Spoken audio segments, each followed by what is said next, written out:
لاری دێربی کوردستان لە هەفتەی پێنجەمی خولی ئەستێرەکانی عێراق هەولێر لەسەر یاریگای فرانسۆ هەریری پێشوازی لە زاخۆ کرد. هاندەرێکی زۆری هەردوویانە ئامادەی یاریەکە بوون. ئەم لێدانەی گۆستاڤۆ هینریکی لە دوورەوە یەکەم دەرفەتی یاریەکە بوو. یەکەم مەترسی ڕاستەقینەش ئەم لێدانە سەرێ ئاسۆ ڕۆستەم بوو. عەلی کاظمی گۆڵپارێز دووری خستەوە. هەردوو تیپ بە ئاستێکی لە یەکەوە نزیک دەردەکەوتن. زاخۆ پشتی زیاتر بە تۆپە جێگیرەکان دەبەستا بۆ تۆمارکردنی گۆڵ. هەولێریش وەڵامی بۆی هەبوو، بەڵام گۆڵی لێوە بەرهەم نەهات. ئەمە کۆتا دەرفەتی نیوە یەکەم بوو. زاخۆ نزیک بوو لە گۆڵ، بەڵام پێی نەگەیشت. خیسۆس کاساسی ڕاهێنەری ئیسپانی هەڵبژاردەی عێراق و ستافەکەی ئامادەی یاریەکە بوون. لانیوەی دوم تەڵال بەلووشی قەتەڕی ڕاهێنەری یانەی زاخۆ موهەیمین سەلیمی بەشداری پێکرد لە یەکەم دەرفەتی ڕاستەقینە و بە بەرزکردنەوەیەکی ئەمجد عەتوان موهەیمن سەلیم توانی بربەستی یەکسانی بشکێنێت و زاخۆ بە گۆڵ یەکەم پێش بخات. يفتتح التسجيل في مرمى أربيل. هدف لمهيمن في قميص زاخو ولاحظ الرأسية مهيمن. زاخۆ لەسەر فشارەکانی بۆ سەر گۆڵی هەولێر بەردەوام بوو. دوای 5 خولەک لە گۆڵی یەکەم پاتریک مارسیلینۆ بە ئەسیستی ئەمجد عەتوان گۆڵی دۆمیشی بۆ سوورپۆشانی خابوور تۆمار کرد. داخل الملعب فرانسو حريري زاخو بهدف ثاني براسية والأروع. الله الله. هەولێر خۆی کۆ کردەوە بە مەبەستی گەڕانەوە بۆ کەشی یاریەکە. شێرکۆ کەریم هەوڵیدا تۆپەکەی بەرستون کەوت. ئاسۆ ڕۆستەمیش بە هەمان شێوە گۆڵپارێزەکەی زاخۆ دووری خستەوە.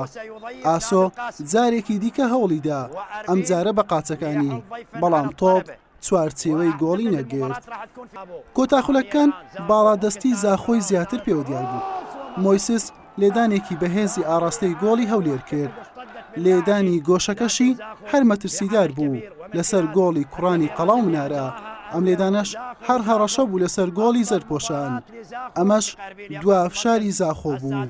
گۆڵی زیاتر تۆمار نەکرا و دوای 90 خولە کاتی ئاسایی و 4 خولەکی زیاد کرا و زاخۆ بە 2 گۆڵی بێوەڵام لە هەولێری خاوەن ماڵی بردەوە. وەکی دەزان یعنی گەمەکی زۆر مهمە، گەمەکی جەماهیریە خاصە لۆما کە یەکەم جار دەستمان پێ کرد بە دەوری فەریقەکی نوێینا.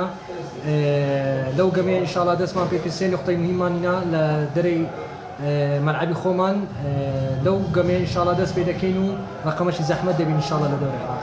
ویستمان یاریەکە بگەڕێنەوە، بەڵام وەکو بزان یعنی زاخۆ توانی ئەو نقطانەی کە نقطەکانی هەولێر چ زەعیفێ بوو بەکاری هێنا، توانی 2 گۆڵ بکە لە ڕێگای کوڕەتاکتەوە.